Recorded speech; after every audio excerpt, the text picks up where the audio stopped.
warahmatullahi wabarakatuh. Perkenalkan, saya Desa Fitri dengan NIM H5401221051. Jadi di sini saya akan menjelaskan mengenai struktural break, yang dimana kalau misalkan kita jelaskan by definisi, struktural break adalah saat data time series tiba-tiba berubah pada suatu titik waktu, yang dimana perubahan ini bisa melibatkan perubahan rata-rata atau perubahan parameter lain yang menyebabkan peramalan menjadi tidak akurat.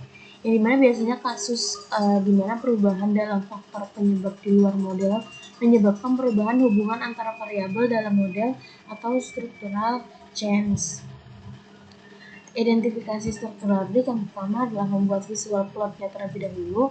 Yang kedua adalah hasil out of sample forecast yang tidak stabil.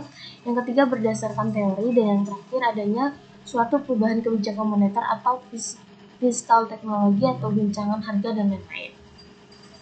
Kalau tesnya, kalau itu ada tahun 1960. Dia adalah salah satu tes pertama yang menetapkan dasar untuk menguji struktural break, yang dibangun atas teori bahwa jika parameter konstan, maka perakiraan out of sample harus tidak bias. Terus juga menguji H0 bahwa tidak ada struktural break terhadap alternatif bahwa ada struktural break yang diketahui pada saat itu. Di sini menganggap model linear dibagi menjadi sampel pada breakpoint yang telah ditentukan. Estimasi by Perron-nya, by and Perron memberikan dasar untuk estimasi model struktural berdasarkan prinsip least square. Teknik ini biasanya didasarkan pada konsep bahwa data dalam suatu model dapat mengalami perubahan struktural pada waktu tertentu yang dapat mempengaruhi hasil analisis statistik. Yang dimana dalam analisis by Perron juga tujuan utamanya adalah untuk menentukan titik waktu atau periode di mana terjadi perubahan struktural dalam data. Analisis ini biasanya dilakukan dengan membagi data menjadi beberapa segmen dan juga menguji hipotesis apakah adanya perbedaan yang signifikan antara segmen-segmen tersebut.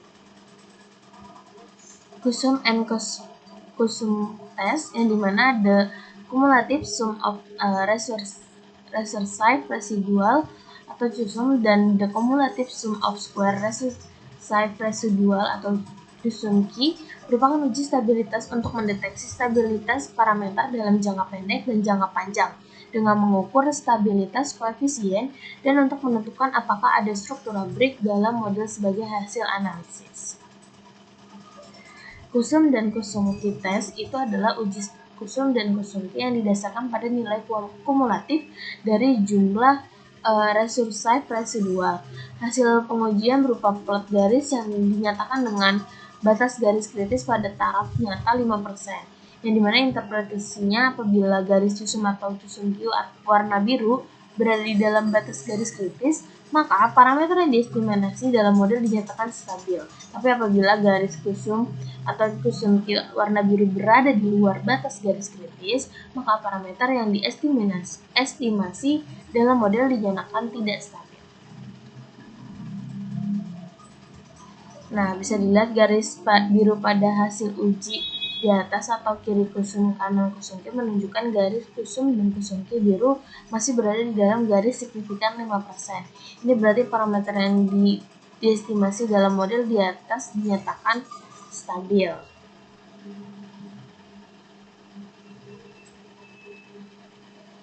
Masuk ke demonstrasi.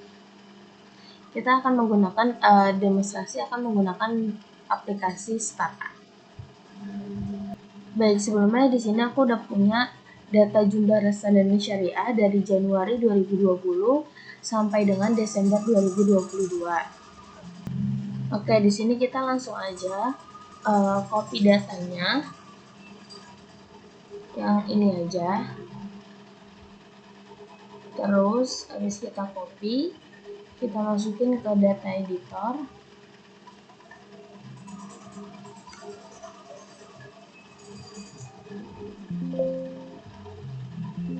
Variable names. Oke, kalau udah, lalu kita ketik aja gain underscore t sama dengan n, t sama dengan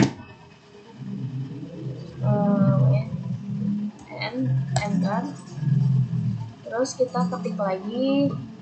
Nah, kita ketik aja lagi gen yang T sama dengan TM karena data kita tadi dari tahun Januari 2020, maka kita tulis 2020 M1 tutup kurung T min 1. Ini kita enter aja. Terus kita bisa cek di data.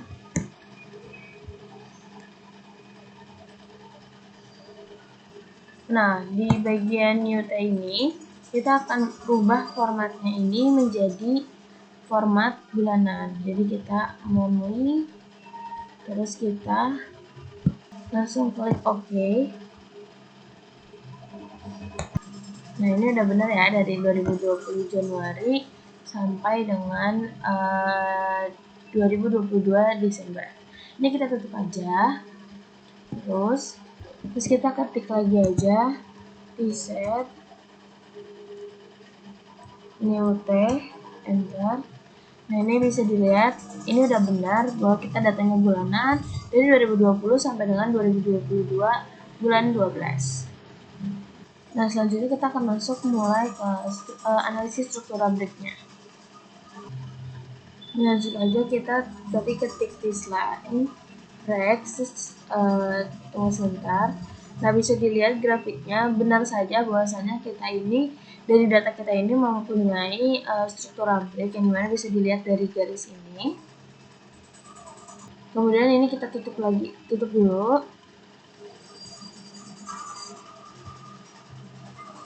Kita coba uji dengan yang lain. Caranya ketik regress spasi rex, enter. Dapat kita lihat bahwa di sini adalah hasil regresinya. Selanjutnya kita tulis lagi start. Kita uji lagi dengan start SB Cusum, terus kita enter aja. Dan di sini kita menguji lagi dengan metode Cusum. Ini bisa kita lihat di 2021 ini sekitar bulan Mei atau ini itu udah mulai adanya struktural break, bahkan dia di 2023 ini dia sudah keluar dari si ininya. Ini kita close aja. Oke, kita close. Nah, kalau dari close kita bisa lihat juga dari hasil Cusum ini testatifnya itu ada di angka 0,99995, lebih besar daripada si 5% critical value-nya, yaitu ada di 0,9479. Kita coba uji lagi dengan metode lainnya dengan start SB single, itu kita enter. Dan di sini bisa lihat bahwa estimasi break date-nya itu dia jatuh di tahun 2021 di bulan 5. Nah, selanjutnya kita ketik lagi step SB no, terus koma break, terus TM. Nah, kenapa 2021 buka kurung 2021? Karena tadi estimate break date-nya di 2021 di bulan kelima, tutup kurung, terus tutup kurungnya lagi 2 kali, terus kita enter. Nah, bisa dilihat di sini bahwa probability-nya itu adalah 0,0000, yang dimana berarti lebih kecil dari taraf signifikan, yaitu 0,005. Terus juga nah, dari data tersebut berarti data tersebut adalah menerima di 2021 bulan 5 ini menolak H0 dan dia menerima H1, yang dimana berarti bisa disimpulkan bahwa break date 2021 bulan 5 itu dia memiliki struktural break. Baik, sekian dari saya, kurang lebihnya mohon maaf. Wassalamualaikum warahmatullahi wabarakatuh.